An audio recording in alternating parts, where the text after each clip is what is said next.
In 1996, there was this song that it's spent 11 weeks at #1 on the Billboard charts. Mm. And it has a title that is actually grammatically impossible. Oh, I yeah. want you to just think about that phrase for a second. Unbreak my heart. Right. Because you literally cannot unbreak something. Exactly. Once a piece of glass shatters, I mean, it is completely shattered. There's no undoing it. Yeah, the physics of it just don't work. Right. But by forcing a singer to deliver a demand for the absolute impossible, the producer of that track, he knew exactly what he was doing. Oh, he absolutely did. He knew that demanding the impossible would capture the exact agonizing sound of human denial. Yeah, that bargaining phase. Exactly. He wasn't just writing a pop song. He was basically engineering the precise acoustic frequency of a person who was refusing to accept reality. Because the reality is simply too painful to bear. Exactly. It really is one of the most brilliant psychological manipulations in modern pop music, honestly. I mean, manipulation is a strong word, but yeah, it fits perfectly. Well, think about it. We don't just hear the sadness in that track. We are physically dragged into the bargaining stage of grief right alongside the vocalist. Oh, wow. Yeah, that's so true. And you're right, that doesn't just happen by accident. Like, we usually experience a hit song as this flawless, indivisible thing, Right, like it just magically appeared out of thin air. Exactly. We just feel the emotion pouring out of the speakers, and we assume it organically sprang into existence in the studio. No, it never really works like that, does it? Never. Every single masterpiece is actually the result of a highly calculated, often entirely hidden, architectural chemistry. A chemistry between the person singing the notes and the person deciding exactly how those notes should feel. Right, the producer and the artist. And uncovering that hidden architecture is exactly our mission for today's deep dive. I am so excited for this one. Me too. So we are digging into a fascinating source document today. It's simply titled The Producer.ArtistChemistry.docx. It's such a great text. It really is, because it completely bypasses all the usual pop culture gossip, you know? Yeah, it gets right down to the mechanics. Exactly. It takes us straight into the mechanical, psychological heart of the golden era of 90s R&B. Which is arguably the greatest era of R&B. Oh, without a doubt. And we're going to explore what this document defines as the babyface effect. The babyface effect. I love that term. Right. Specifically, we are tackling this massive chicken or egg debate that the source brings up. And it's a debate people still have today. Oh, all the time. The question is this.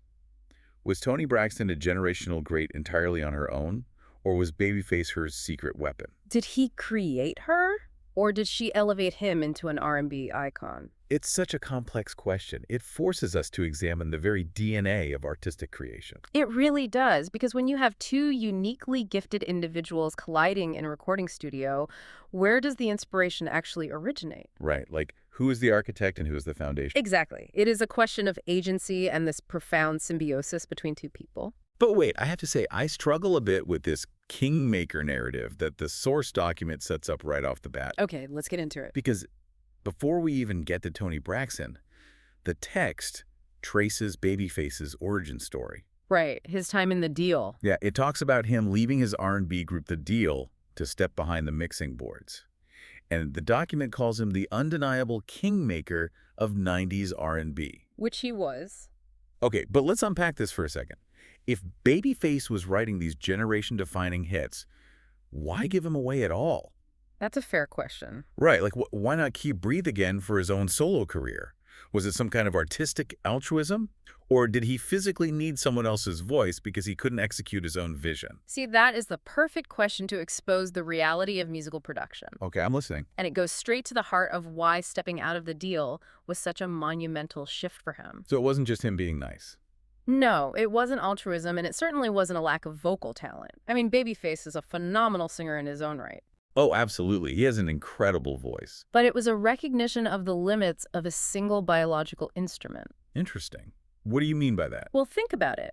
When you are the frontman of a group, or even a solo artist, your songwriting is entirely bound by the physical constraints of your own vocal cords. Oh, I see. You can only write what you can authentically sing, and more importantly, you can only write what the public will authentically believe coming from your specific persona. Ah, so it's really about casting. Exactly. It is entirely about casting. It's exactly like an actor deciding to become a director. That is a perfect analogy. Right. Because when you are just acting in the ensemble, You only get to play one part. You are restricted by your own face, your own voice, your own typecast. You can only be the romantic lead or the villain or the best friend. Yeah. But the second you step behind the camera, or in this case, the mixing board, you suddenly have the entire world of talent at your disposal to execute a much grander vision. Precisely. And that's why the document doesn't use the term kingmaker lightly. Because a kingmaker operates in the shadows. Right. They possess the strategic brilliance to look at the landscape, identify raw potential, and build the precise sonic infrastructure needed to elevate someone else to royalty. That's such a cool way to think about it. For Babyface, yielding the spotlight meant he could manipulate the entire sound of the decade. Wow. He realized that if he remained just a singer, he was just one color on the canvas. But as a producer, he became the painter. Exactly. He could access Whitney Houston's soaring power for one specific emotion, and Boyz II Men's intricate harmonies for another. Which brings up the sheer staggering weight of the roster he built. Oh, it's unbelievable. Our source document makes a point to list the artists he was collaborating with during this era, and frankly, you don't even need us to recap their resumes. No, everyone knows these names. But we all know who Boyz II Men, TLC, Whitney Houston, and Tevin Campbell are. These are the absolute titans of the era. The defining voices of the 90s. But what I find fascinating here is the contrast. Because if a producer is working with Whitney Houston, they are already at the absolute apex of the industry. You literally can't get any higher than Whitney. Exactly. Yet the document draws this massive line in the sand.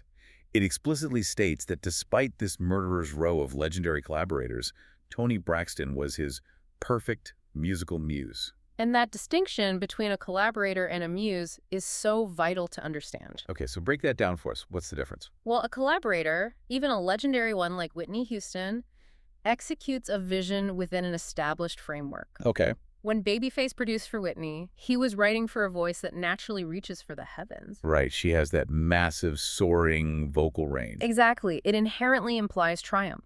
Even when Whitney sings a sad song, her voice inherently modulates upwards. It soars over the track. It's an arena-filling sound. Yes, it's a triumphant sound. That is a collaboration of mutual excellence. But a muse is an entirely different psychological phenomenon. Right, because a muse doesn't just receive a song and sing it. No, they actively alter the way the producer's brain works. The source text suggests Toni didn't just sing Babyface's lyrics. Her specific existence, the literal physical mechanics of her voice, caused Babyface to unlock completely new creative rooms. Rooms that he wouldn't dare open for TLC or Tevin Campbell. But wait, let me push back on that for a second. Go ahead. Isn't a great producer just someone who writes hits for whoever walks into the booth? Like, what musical signatures actually define a perfect muse? Okay, to understand how this works, we have to look at the physiological reality of Toni Braxton's instrument. Her voice. Right. Toni is a contralto. Which is the lowest female voice type, right? Exactly. It's the lowest. And biologically speaking, what that means is her vocal cords actually vibrate slower. Oh, wow. I didn't know. Yeah, and that slower vibration creates this much thicker, richer, darker tone. Okay, I can totally hear that when I think of her songs. And humans are hardwired to associate those lower acoustic frequencies with gravity, intimacy, and profound seriousness. Oh, that makes so much sense. When Babyface heard that sound, it gave him permission to explore the absolute depths of human sorrow. Because he couldn't give those heavy plunging melodies to Whitney or TLC? No, their voices would fight the production. TLC has that bright, edgy pop R&D sound. Right, and Toni's voice just sank perfectly into the despair. It was the exact right vehicle for it. This makes so much sense because if you look at the evidence in what the document calls the film room, which is such a great way to frame breaking down the audio tape, by the way. I know, I love that concept. Stepping into the film room. So the source asks a direct question. Did Babyface write for Toni differently than he wrote for everyone else? And the answer is an overwhelming yes. He leaned into a very specific emotional triad, strictly for her. Pain, longing, and emotional devastation. Emotional devastation. What's fascinating here is that emotional devastation is actually an incredibly risky palette for a pop R&B crossover. Really? Why is that? Well, usually the formula for a massive radio hit demands something uplifting, or something with a heavy groove, or a sweet, aspirational love song. Right, something you can dance to or play at a wedding. Exactly. But devastation, pure heartbreak, that requires a very delicate acoustic architecture to pull off without alienating the listener. It's like comparing architects, really. Oh, I like that. How so? Well, for TLC, Babyface was building these cool, vibrant, neon-lit lofts. Yeah, very modern, very cool. And for Boys to Ascend, he was constructing these classic marble-floored cathedrals of harmony. Perfect description. But for Toni, he was building a dimly lit, smoke-filled confessional booth. Wow. He completely stripped away the massive synthesizers and built these heavy, grounded acoustic arrangements. Arrangements that forced her voice right to the front of the mix. Exactly. He tailored suits of emotional armor perfectly fitted to the specific gravity of her contralto voice. Let's actually apply that architectural lens to the first track the source document highlights as a case study. Love Should Have Brought You Home. Yes. Just the syntax of that title alone is loaded. It really is. It's not just, I miss you. No, it's an accusation. Yeah, it's aggressive. There is the longing, the pain, and the absolute devastation and the implication that love itself, this force that is supposed to conquer all, completely failed to bring this person back. It's like a failure of the universe, not just a failure of a relationship. Exactly. And think about how she sings it. Right? If you give those same lyrics to a soprano, it sounds like a desperate plea. It sounds fragile. Oh yeah, it would sound like begging. But when Toni sings it in that incredibly smoky, almost androgynous lower register, It doesn't sound fragile at all. not even a little bit, it Yeah. sounds like a soul-shaking, deeply rooted betrayal. She isn't begging. She is holding court over the ashes of the relationship. That's a great way to put it. Babyface wrote a melody that forced her to sit in the basement of her vocal range. Because he knew that's exactly where the righteous anger lived. Yes. And he deliberately arranged the instrumentation to leave space for that register. Right, you don't hear a lot of clutter in that track. No, there aren't aggressively layered, distracting synths competing with her frequency. He just lets her voice do the work. He allows the physical catch in her throat to act as its own percussive instrument. That's incredible. But, Pure Despair only has so much mileage before it just exhausts the listener. It does. You can't just do that forever. Right, so Babyface realized he had to evolve the concept of devastation into something more visceral, Something more physical. which perfectly explains the massive shift when we look at the next track on the sources list, Breathe Again. Oh, man. Breathe Again. The existential stakes of Breathe Again are just wild. They really are. The song literally equates the end of a relationship to the inability to perform an involuntary biological function. If I never feel you in my arms again, I will never breathe again. That is the absolute peak of melodramatic longing. It is so dramatic. But it works. It works completely because of how the track is constructed. Exactly. This is where the production mechanics are crucial. So what did he do differently here? Well, Babyface built a sweeping, almost breathless arrangement underneath her vocal.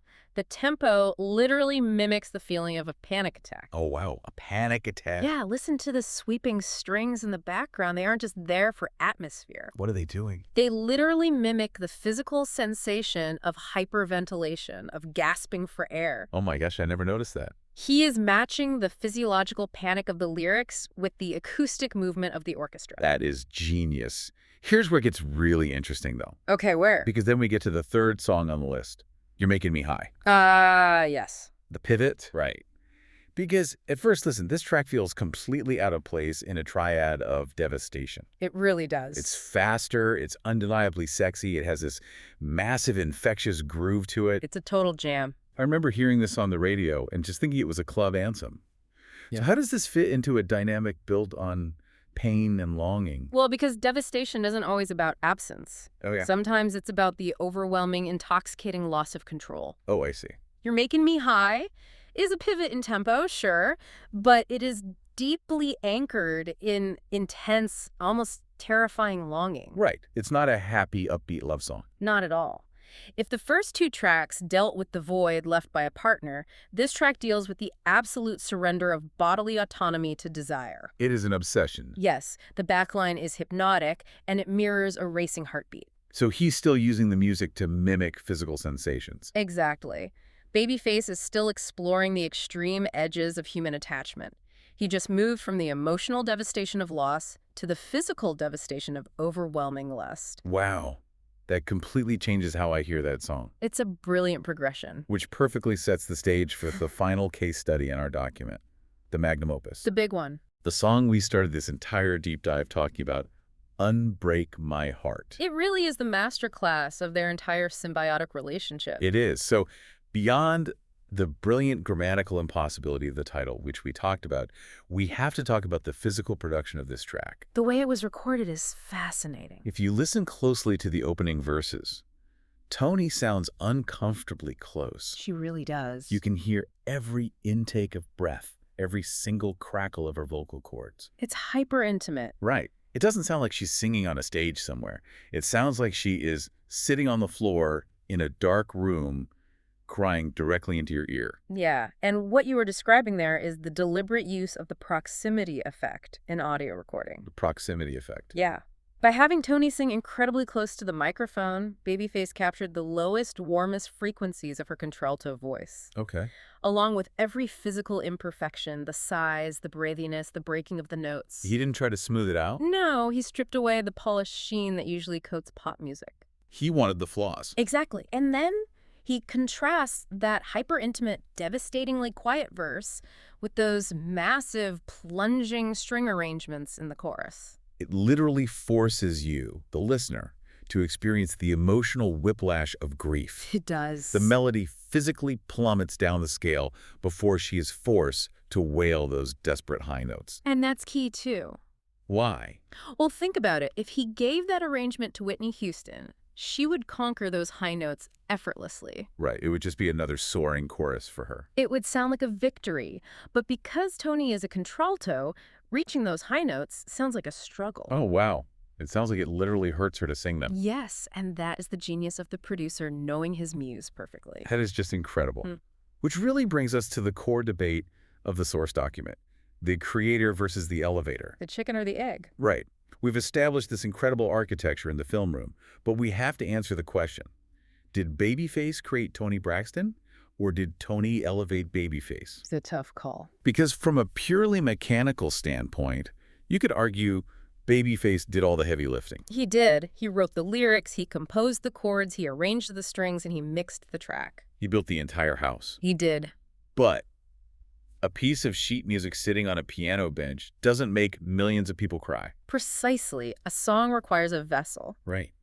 And if we connect this to the bigger picture, we see that the architecture is completely useless without the foundation. So true. The document strongly posits that without Toni's specific biological instrument, this legendary side of Babyface's catalog would never have existed. Period. Period. Yeah. He could have written Unbreak My Heart in a notebook, sure, but who else could have sung it with that specific gravity? Nobody. Nobody. So what does this all mean? I think it means the Kingmaker narrative is actually a bit of a myth. A myth. Yeah. It wasn't a puppet master pulling the strings of a marionette. It was a complete locked-in feedback loop. A true symbiosis. Exactly. He provided the emotional blueprints, but her vocal cords provided the raw materials. She gave him the freedom to be devastating. She did. Her ability to deliver those anthems elevated him from a guy who made incredibly smooth pop hits into an emotionally resonant, universally understood icon of deep soul. So it's mutual elevation. 100%. You cannot tell the history of Toni Braxton without Babyface, but crucially, you cannot comprehend the sheer depth of Babyface's genius without Toni. She is the ultimate proof that his talent wasn't just catchy melodies. Right, it was profound psychological resonance. It's amazing to think about the sheer luck involved in that, too. Oh, the timing is staggering. Right. Two people out of billions on the planet having to find each other at the exact right moment in their careers to unlock something that outlasts them both. It's like catching lightning in a bottle. It really is. But, the source document doesn't let us just sit back and marvel at this one duo. Oh, no. It wants to start a fight. It really does. Yeah. It takes a hard left turn into what it brilliantly calls engagement bait. I love that they admit it's engagement bait. It throws Babyface and Toni onto a Mount Rushmore of legendary R&B producer-artist duos and asks us to evaluate their chemistry against the rest of music history. And the author of the document is very self-aware here. Oh, yeah. They note that people love producer debates because it taps into how we fundamentally consume music. We don't just listen to the isolated audio, No, we invest heavily in the mythology of the collaboration. like sports fans. Exactly. It's why we care about the dynamic between an elite quarterback and their star wide receiver. We want to understand the silent communication between them. We want to know how the magic happens. Right. So let's look at this staggering list the source provides. We have 4 duos. The Mount Rushmore. Yep. Number 1, Babyface and Toni Braxton. Number 2, Jimmy Jam and Terry Lewis paired with Janet Jackson. Iconic. Number 3, Darkchild paired with Brandy. And number 4, Timbaland paired with Aaliyah. Just an unbelievable list of talent. But this isn't just a list of musicians. This is a list of 4 completely distinct musical philosophies. And that is exactly why it's engagement bait. Because you have to pick a side. Right. Asking a listener to choose the greatest duo isn't about identifying who sold the most records. It's subjective. It's entirely subjective. It's about identifying which philosophy of sound you personally value the most. Okay, so let's contrast them. Let's start with Jimmy Jam and Terry Lewis with Janet Jackson. Okay, so if Babyface and Toni built a dimly lit confessional booth, Jam and Lewis built an impenetrable fortress of sound for Janet. Oh, absolutely. That is spot on. They took Janet from being Michael's little sister and transformed her into a global icon of control and fierce independence. And they did it mechanically by utilizing these incredibly heavy, aggressive, industrial beats. Right, the sound of machinery. Yeah. The bass hits so hard on a track like Rhythm Nation that it practically rattles your teeth. It's so aggressive. But then they layered Janet's breathy, almost whispered vocals perfectly over the top of that aggression. It's the ultimate contrast. Heavy machinery and soft command. I love that phrase, soft command, because it was about rhythmic empowerment. They didn't want you to cry. They wanted you to march. Right. You don't cry to Rhythm Nation. You know, you march to it. Now, compare that to the third duo on the list, Darkchild, also known as Rodney Jerkins and Brandy. The vocal Bible. Exactly. The document includes them because Brandy is widely revered in the industry as the vocal Bible. So what was their philosophy? Well, Darkchild didn't rely on sweeping emotions like Babyface or heavy industrial marching beats like Jam and Lewis. Right. He relied on mind-bending technical complexity. Oh, man. Rodney Jerkins is the undisputed king of syncopation. He really is. And for those who aren't huge music theory nerds, syncopation is when you place the accent of the rhythm on the offbeat. The unexpected part of a measure. Right. It makes the music feel complex, jittery, and incredibly modern. Darkchild built these intricate, staccato, wildly complex beats. And then he forced Brandy to use her voice not just as an instrument of melody, but as an intricate rhythmic instrument. Yes. Brandy's vocal layering and her precise runs on tracks like The Boy Is Mine are technically astonishing. It's vocal math. It is. She's hitting notes in the exact microsecond pockets between Darkchild's scattered drum kicks. It's just crazy to listen to. Their chemistry was based on technical perfection meeting futuristic production. So it wasn't about devastating you. No, it was about dazzling you with vocal mathematics. Which brings us to the final duo on the sources list, and honestly, possibly the most alien of them all. Oh, for sure. Timbaland and Aaliyah. The absolute vanguard. If Darkchild was complex, Timbaland was pure, unadulterated avant-garde madness. Madness is the right word. Timbaland's production wasn't just weird. It was like he was building a car engine while it was already rocketing down the highway at 100 miles an hour. He was literally throwing wrenches into the gears. Yes, he was using samples of babies cooing, bizarre synthesized crickets, mismatched drum patterns that shouldn't mathematically work together. But somehow he kept perfect time. Every single time. And it was a chaotic, brilliant mess that would have completely swallowed almost any other artist alive. So why did it work with Aaliyah? Because Aaliyah was the driver who didn't even flinch at the noise. Ah, I see. She possessed this unbelievably cool, effortless, ethereal vocal presence. She was just so smooth. Right. She didn't fight the bizarre beats. She glided right over the top of the chaos. Timbaland provided the frantic genius, and Aaliyah provided the absolute serene anchor. Exactly. So this raises an important question for you, the listener. It really does. When the source text throws this engagement bait at us, it is asking you to define your own musical worldview. What do you value? Right. Do you value the technical, mathematical, vocal gymnastics of Darkchild and Brandy? Or do you gravitate toward the chaotic, futuristic cool of Timbaland and Aaliyah? Are you drawn to the heavy, empowering industrial march of Jam, Lewis, and Janet? Or does the pure acoustic emotional devastation of Babyface and Toni Braxton resonate as the absolute peak of musical chemistry? It's a tough choice. Yeah. It is entirely subjective, but the sheer fact that Babyface and Toni stand so firmly on that Mount Rushmore proves the timeless power of their specific dynamic. They didn't need gimmicks. No, they weren't trying to invent a new rhythmic math, and they weren't utilizing bizarre samples. They were simply trying to capture the exact frequency of a breaking heart. And because they found the perfect architectural blueprint and the perfect vocal vessel, they achieved a kind of immortality. It's incredible. It completely changes how you listen to the radio, doesn't it? It really does. You can't unhear it. You stop just hearing a catchy song and start hearing the intense, high-stakes negotiation of art and identity happening behind the scenes. Exactly. We started this deep dive looking at a man who gave up the frontman spotlight to become the shadowy architect of an entire decade's sound. We saw how he built cathedrals for pop stars, but saved his most intense, intimate blueprints for a contralto voice that unlocked his darkest creative impulses. We stepped into the film room and analyzed how the proximity of a microphone and the dropping of a melodic scale can mimic the physical sensation of a panic attack. And we resolved the ultimate debate. The greatest music isn't created by a solitary genius dictating terms. It is a profound symbiosis. It's the realization that Babyface couldn't be devastating without Toni, and Toni couldn't be legendary without Babyface. They were the ultimate catalyst for one another. Absolutely. Which brings us to the end of our journey today. But, well, I want to leave you with one final provocative thought to mull over. Ooh, okay. And it builds entirely on this concept of the perfect muse. We've spent this whole time analyzing music. But a muse someone who fundamentally alters how your brain works and unlocks a dimension of capability you didn't know you possessed. That is not a concept limited to a recording booth. Not at all. Think about your own life. Think about your career, your deepest hobbies, or even how you tackle daily problem solving. If the absolute pinnacle of creative success, as we've seen with Babyface, requires a muse to unlock a person's deepest potential, who is that for you? Wow. Who is the person that effortlessly draws out your best, most impactful, most authentic work? Who is the Toni to your Babyface? That is a phenomenal question, because once you can identify that symbiotic dynamic in your own life, you can finally begin to understand the true potential of your own unseen architecture. Exactly. Thank you so much for joining us on this deep dive into the hidden chemistry behind the things we love.